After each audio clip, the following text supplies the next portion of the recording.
Namaste students. Namaste students. So 2020-25 section C insurance claim ಇಂದ ಒಂದು discuss ಮಾಡೋಣ.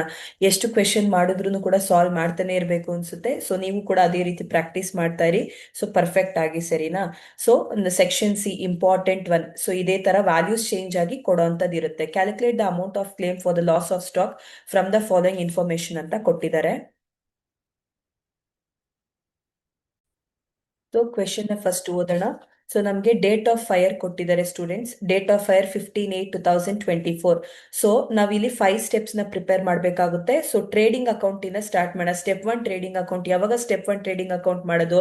Fire ಅಕ್ಕರ್ ಆಗಿರೋ ಪ್ರೀವಿಯಸ್ ವರ್ಷದಿಂದ ಇನ್ಫಾರ್ಮೇಶನ್ ಕೊಟ್ಟಿತ್ತು ಅಂದ್ರೆ 24 ಅಲ್ಲಿ ಫೈರ್ ಅಕ್ಕರ್ ಆಗಿದೆ ಅಂತಾರೆ, ಪ್ರೀವಿಯಸ್ ಇಯರ್ ಏನು 23. ಸೊ 23 ಇನ್ಫಾರ್ಮೇಶನ್ ಕೊಟ್ಟಿದ್ದಾರೆ ಅಂತಾರೆ, ಟ್ರೇಡಿಂಗ್ ಇಂದ ಮಾಡಬೇಕಾಗುತ್ತೆ. ಸೊ ಇದು ಫುಲ್ ಫ್ಲೆಜ್ ಪ್ರಾಬ್ಲಮ್ ಕೂಡ, ಸರಿನಾ? ಸೊ ಇದಾದ್ಮೇಲೆ ಸ್ಟಾಕ್ ಆನ್ 1/4/2023. 1/4/2023 ಅಂತಂದ್ರೆ ನಾನು ಓಪನಿಂಗ್ ಸ್ಟಾಕ್ ಅಂತ ಹೇಳಿದ್ದೆ. ಸೊ ಸ್ಟಾರ್ಟಿಂಗ್ ಡೇಟ್ ಕೊಟ್ಟಿತ್ತು ಅಂದ್ರೆ ಓಪನಿಂಗ್ ಸ್ಟಾಕು, ಎಂಡಿಂಗ್ ಡೇಟ್ ಕೊಟ್ಟಿತ್ತು ಅಂದ್ರೆ closing stock. Stock on 31st March 2024. 31st March 2024 ಅಂತಂದ್ರೆ ಕ್ಲೋಸಿಂಗ್ ಸ್ಟಾಕ್. ಯಾವ ಅಕೌಂಟ್ ಅಲ್ಲಿ ತಗೋಬೇಕಾಗುತ್ತೆ? Trading account. Stock salvaged. Stock salvage ಎಲ್ಲಿ ತಗೋತೀರಾ? ಆಕ್ಚುಲ್ ಲಾಸ್ ಅಲ್ಲಿ. Amount of policy, policy amount ಕೊಟ್ಟಿದ್ದಾರೆ. ಸೊ ಇದನ್ನ ಎಲ್ಲಿ ತಗೋತೀರಾ ಅಂತಂದ್ರೆ ಲಾಸ್ಟ್ ಅಲ್ಲಿ ಫಾರ್ಮುಲಾ ಅಪ್ಲೈ ಮಾಡಬೇಕಾಗುತ್ತೆ.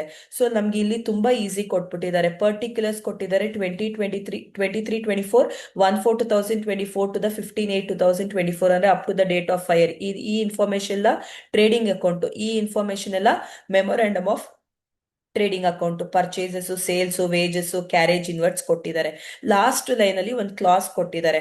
Stock have always been valued at 10% below cost. Below cost ಅಂತಂದ್ರೆ ಓಪನಿಂಗ್ ಟ್ರೇಡಿಂಗ್ ಅಕೌಂಟ್ ಮಾಡ್ಬೇಕಾದ್ರೆ ಓಪನಿಂಗ್ ಸ್ಟಾಕ್ ಮತ್ತೆ ಕ್ಲೋಸಿಂಗ್ ಸ್ಟಾಕ್ ಎರಡಕ್ಕೂ ಕೂಡ 100/90, 100/90 ಮಾಡಬೇಕು. 90 ಹೇಗ್ ಬಂತು?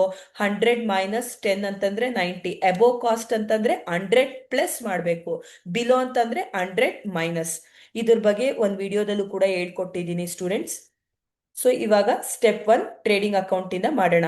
ಸೊ ಒಂದೇ ಐಟಮ್ ನ ಡಿಸ್ಕಸ್ ಮಾಡೋಣ. ಮೊದಲನೇ ಐಟಮ್ ಕ್ವೆಶನ್ ಅಲ್ಲಿ ಏನಿತ್ತು ಆ ಕಾಪಿ ನಿಮ್ಮ ಹತ್ರನೂ ಕೂಡ ಇರಬೇಕು ಅಂತ ಹೇಳಿದೆ. ಸೊ ಓಪನಿಂಗ್ ಸ್ಟಾಕ್ ಇದೆ. So opening stock to opening stock amount ಎಷ್ಟು? 51,480 ಇಂಟು 100/90. 51,480 ಇಂಟು 100/90 ಮಾಡ್ತು ಅಂದ್ರೆ 57,200. ಸೊ ಇದಾದ್ಮೇಲೆ next one stock on as on 31st March 2024. So closing stock by closing stock ಅಂತ ಬರ್ಕೊಂಡು 75,600 ಇಂಟು 100/90 ಮಾಡ್ತೀರಾ. ಸೊ ನಿಮ್ಗೆ 84,000 ಬರುತ್ತೆ. ಸೊ ಅದಾದ್ಮೇಲೆ ನೆಕ್ಸ್ಟ್ ಸ್ಟಾಕ್ ಸ್ಯಾಲ್ವೇಜ್ ಇದೆ. ಆಕ್ಚುಲ್ ಲಾಸ್ ಅಲ್ಲಿ ಬರುತ್ತೆ. ಅಮೌಂಟ್ ಆಫ್ ಪಾಲಿಸಿ ಅಲ್ಲಿ ತಗೋತೀರಾ. ಪರ್ಚೇಸಸ್. ಸೊ ಟು ಪರ್ಚೇಸಸ್ ಎಷ್ಟು ಕೊಟ್ಟಿದ್ದಾರೆ ಕ್ವೆಶನ್ ಅಲ್ಲಿ ಅಂತಂದ್ರೆ 3,15,800. ಸೊ ಇದಾದ್ಮೇಲೆ ಪರ್ಚೇಸ್ ರಿಟರ್ನ್ಸ್ ಇಲ್ಲ. ಇದಾದ್ಮೇಲೆ ನೆಕ್ಸ್ಟ್ ಸೇಲ್ಸ್ ಇದೆ.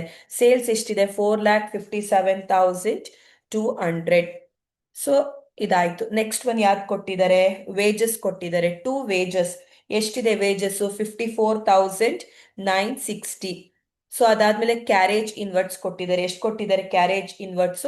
21,800. ಕ್ಯಾರೇಜ್ ಇನ್ವರ್ಟ್ಸ್ ಡೈರೆಕ್ಟ್ ಎಕ್ಸ್ಪೆನ್ಸಸ್ ತಗೋತೀರಾ. ವೇಜಸ್ ಕೂಡ ಡೈರೆಕ್ಟ್ ಎಕ್ಸ್ಪೆನ್ಸಸ್ ತಗೋತೀರಾ. ಟ್ರೇಡಿಂಗ್ ಅಕೌಂಟ್ ಅಲ್ಲಿ ಇಂಡೈರೆಕ್ಟ್ ಎಕ್ಸ್ಪೆನ್ಸಸ್ P&L ಬರುತ್ತೆ, ಸರಿನಾ? ಸೊ ಇವಾಗ ಟ್ರೇಡಿಂಗ್ ಅಕೌಂಟ್ ಅಲ್ಲಿ ನಾವ್ ಏನ್ ಕ್ಯಾಲ್ಕುಲೇಟ್ ಮಾಡ್ತೀವಿ ಅಂದ್ರೆ gross profit. Gross profit calculate ಮಾಡ್ಬೇಕಾದ್ರೆ ನಮ್ಗೆ ಕ್ರೆಡಿಟ್ ಸೈಡ್ ಜಾಸ್ತಿ ಇರಬೇಕು. ಸೊ ಎರಡನ್ನೂ ಕೂಡ ಆಡ್ ಮಾಡ್ತೀರಾ.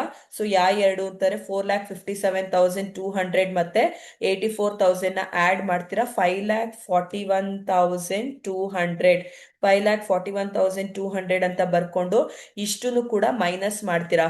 ಮೈನಸ್ ಮಾಡಿದಾಗ ಸಿಗೋಂತ answer gross profit 91,440. So gross profit ಎಷ್ಟು ಬಂತು? 91,440.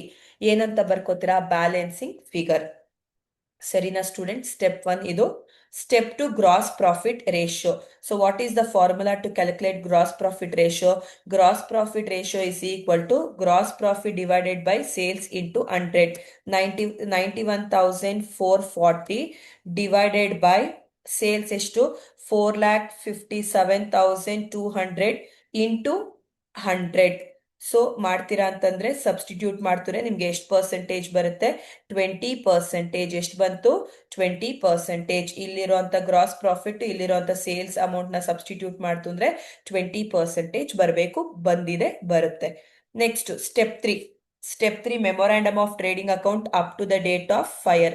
Memorandum of trading account up to the date of fire ನ ನೀವು ಮಾಡ್ಬೇಕಾಗುತ್ತೆ. ಸೊ ಇವಾಗ ಇಲ್ಲಿ ನೋಡಿ, ಸೊ ಸೇಮ್ ಕಾಲಮ್ ನ ಡ್ರಾಫ್ಟ್ ಮಾಡ್ಕೋತೀರಾ. ಪರ್ಟಿಕ್ಯುಲರ್ಸ್ ಅಮೌಂಟ್ ಡೆಬಿಟ್ ಮತ್ತೆ ಕ್ರೆಡಿಟ್ ಅಂತ. ನೆನ್ಪಲ್ಲಿ ಇರ್ಲಿ ಸ್ಟೂಡೆಂಟ್ಸ್, ಇಲ್ಲಿನ ಕ್ಲೋಸಿಂಗ್ ಸ್ಟಾಕ್ ಮೆಮೊರಾಂಡಮ್ ಏನಾಗುತ್ತೆ? Opening stock. ಸೊ ಅಲ್ಲಿ ಬೈ ಕ್ಲೋಸಿಂಗ್ ಸ್ಟಾಕ್ ಇತ್ತು ಅಂದ್ರೆ ಇಲ್ಲಿ ಟು ಓಪನಿಂಗ್ ಸ್ಟಾಕ್ 84,000. ಫಸ್ಟ್ ಮರಿದೆಲೆ ಇರೋ ತರ ಇದನ್ನ ಬರ್ಕೊಂಡ್ಬಿಡ್ಬೇಕು. ಈಗ ಕ್ವೆಶನ್ ಅಲ್ಲಿ so salvage, amount of policy ಎಲ್ಲ ತಗೋತೀವಿ. ಪರ್ಚೇಸಸ್ ಇದೆ. ಪರ್ಚೇಸಸ್ ಯಾವ ಸೈಡು? Debit side. 1,57,600. 1,57,600. ಇದಾದ್ಮೇಲೆ ಸೇಲ್ಸ್ ಕೊಟ್ಟಿದ್ದಾರೆ. ನಿಮ್ಮ ಹತ್ರನೂ ಈ ಕಾಪಿ ಇಟ್ಕೊಂಡಿರ್ಬೇಕು. ಮೊಬೈಲ್ ಅಲ್ಲಿ ಒಂದು ಸ್ಕ್ರೀನ್ ಶಾಟ್ ತಗೊಂಡು ಇಟ್ಕೊಂಡಿರ್ಬೇಕು, ಸೊ ದಟ್ ನಿಮ್ಗೆ ಈಸಿ ಆಗುತ್ತೆ. ಸೇಲ್ಸ್ 2,67,800. ಸೊ ಇದಾದ್ಮೇಲೆ ವೇಜಸ್ ಇದೆ. ಸೊ ವೇಜಸ್ ಎಷ್ಟಿದೆ? ಸೊ ಇದನ್ನ ಬೆಟರ್ ಈ ಶೀಟಿಗೆ ತಗೊಬಂದ್ಬಿಡ್ತೀನಿ, ಸೊ ದಟ್ ನಿಮ್ಗೂ ಕೂಡ ಇನ್ನೊಂದು ಸ್ವಲ್ಪ ಈಸಿ ಆಗುತ್ತೆ. ವೇಜಸ್ ಎಷ್ಟಿದೆ ಸ್ಟೂಡೆಂಟ್ಸ್? ವೇಜಸ್ 27,560. ಸೊ ಇದಾದ್ಮೇಲೆ ಕ್ಯಾರೇಜ್ ಇನ್ವರ್ಟ್ಸ್ ಇದೆ. ಎಷ್ಟು ಇದೆ? 6,320. ಸೊ ಇವಾಗ ಗ್ರಾಸ್ ಪ್ರಾಫಿಟ್ ರೇಷಿಯೋ ಇಂದ ಗ್ರಾಸ್ ಪ್ರಾಫಿಟ್ ನ ಕ್ಯಾಲ್ಕುಲೇಟ್ ಮಾಡಬೇಕು. ಸೊ ನಾವಲ್ಲಿ ಸಬ್ಸ್ಟಿಟ್ಯೂಟ್ ಅಲ್ಲಿ ಬೇಸ್ ಯಾವ್ದನ್ನ ತಗೊಂಡಿದೀವಿ? ಸೇಲ್ಸ್. ಸೊ ಇವಾಗ ಯಾವ್ದ್ರ ಮೇಲೆ ಮಾಡಬೇಕು? Sales 2,67,800 into 20 divided by 100. 20% ಮಾಡ್ತು ಅಂದರೆ 20 ಡಿವೈಡೆಡ್ ಬೈ 100 ಅಂದ್ರೆ 53,560. ಸೊ ಇವಾಗ ನಾವು ಮಾಡ್ತಾ ಇರೋಂಥದ್ದು ಏನು students? Memorandum of trading account. Memorandum of trading account ಅಲ್ಲಿ ನಾವು ಏನ್ ಕ್ಯಾಲ್ಕುಲೇಟ್ ಮಾಡಬೇಕು? Closing stock. ಕ್ಲೋಸಿಂಗ್ ಸ್ಟಾಕ್ ನ ಕ್ಯಾಲ್ಕುಲೇಟ್ ಮಾಡ್ಬೇಕು ಅಂದ್ರೆ ನಮಗೆ ಡೆಬಿಟ್ ಸೈಡ್ ಜಾಸ್ತಿ ಇರಬೇಕು. 84,000, 1,57,600, 6,320, 27,560, 53,560 ನ ಆಡ್ ಮಾಡ್ಬೇಕಾಗುತ್ತೆ. ಸೊ 3,29,040 ಬರುತ್ತೆ. ಸೊ ಎರಡೂ ಸೈಡು 3,29,040 ಅಂತ ಬರ್ಕೋತೀರಾ. ಬರ್ಕೊಂಡು 2,67,800 ನ ಮೈನಸ್ ಮಾಡಿದ್ರೆ ಕ್ಲೋಸಿಂಗ್ ಸ್ಟಾಕ್ 61,240. ಸೊ ಎಷ್ಟು ಬರುತ್ತೆ ಕ್ಲೋಸಿಂಗ್ ಸ್ಟಾಕ್? 61,240. ಸೊ ಇದು ಮೆಮೊರಾಂಡಮ್ ಆಫ್ ಟ್ರೇಡಿಂಗ್ ಅಕೌಂಟ್ ಅಲ್ಲಿ ನಾವು ಮಾಡುವಂತದ್ದು, ಕ್ಲೋಸಿಂಗ್ ಸ್ಟಾಕ್ ನೇ ಕಂಡುಹಿಡಿಯುವಂತದ್ದು. ಸರಿನಾ? ಸೊ ಇದಾದ್ಮೇಲೆ next step actual loss. Actual loss step 4. ಎರಡು ಕಾಲಮ್ ನ ಡ್ರಾಫ್ಟ್ ಮಾಡ್ತೀರಾ. ಪರ್ಟಿಕ್ಯುಲರ್ಸ್ ಮತ್ತೆ ಅಮೌಂಟ್ ಅಂತ ಎರಡು ಕಾಲಮ್ ನ ಡ್ರಾಫ್ಟ್ ಮಾಡಿ. So first closing stock on the date of fire. Closing stock on the date of fire ಅಂದ್ರೆ ಇಲ್ಲಿದೆ ನೋಡಿ, 61,240. 61,240 ಅಂತ ಬರ್ಕೋತೀರಾ. ಆಡ್ ಫೈರ್ ಎಕ್ಸ್ಪೆನ್ಸಸ್ ನಿಲ್. ಫೈರ್ ಎಕ್ಸ್ಪೆನ್ಸಸ್ ಯಾವುದೇ ರೀತಿ ಫೈರ್ ಎಕ್ಸ್ಪೆನ್ಸಸ್ ಇಲ್ಲ. ಸ್ಟಾಕ್ ಸ್ಯಾಲ್ವೇಜ್ ಸ್ಟಾರ್ಟಿಂಗ್ ಅಲ್ಲೇ ಕ್ವೆಶನ್ ಅಲ್ಲೇ ಕೊಟ್ಟಿದ್ದಾರೆ. ಸ್ಟಾಕ್ ಸ್ಯಾಲ್ವೇಜ್ ಎಷ್ಟು ಕೊಟ್ಟಿದ್ದಾರೆ? 3,862. ಸ್ಟಾಕ್ ಸ್ಯಾಲ್ವೇಜ್ ಅಂದ್ರೆ ಅರ್ಥ ಏನು? ಫೈರ್ ಇಂದ ಸೇವ್ ಆಗಿರುವಂತದ್ದು, ಅದನ್ನ ಮೈನಸ್ ಮಾಡಬೇಕು. 3,862 ನ ಮೈನಸ್ ಮಾಡ್ತೀರಾ.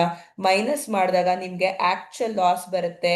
Actual loss 57,378.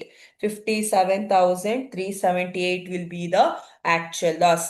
ಇದಾದ್ಮೇಲೆ ನಾವು ಸ್ಟೆಪ್ 5 ಪಾಲಿಸಿ ಅಮೌಂಟ್ ಕ್ವೆಶನ್ ಅಲ್ಲಿ ಕೊಟ್ಟಿದ್ದಾರೆ. ಎಷ್ಟು ಕೊಟ್ಟಿದ್ದಾರೆ? 48,000 ಕೊಟ್ಟಿದ್ದಾರೆ. ಪಾಲಿಸಿ ಅಮೌಂಟ್ ಕೊಟ್ಟಿತ್ತು ಅಂದ್ರೆ ಫಾರ್ಮುಲಾ ಅಪ್ಲೈ ಮಾಡಬೇಕು. ಏನ್ formula? Amount of claim is equal to policy amount. ಎಷ್ಟು policy amount? 48,000 into actual loss ಎಷ್ಟಿದೆ ಇವಾಗ ತಾನೇ ಕಂಡುಹಿಡಿದ್ವಲ್ಲ, 57,378 divided by closing stock on the date of fire 61,240. 61,240. So ಇದನ್ನ ಸಬ್ಸ್ಟಿಟ್ಯೂಟ್ ಮಾಡ್ತು ಅಂತಂದ್ರೆ ಅಮೌಂಟ್ ಆಫ್ ಕ್ಲೇಮ್ ನಿಮ್ಗೆ ಬರುತ್ತೆ 44,973.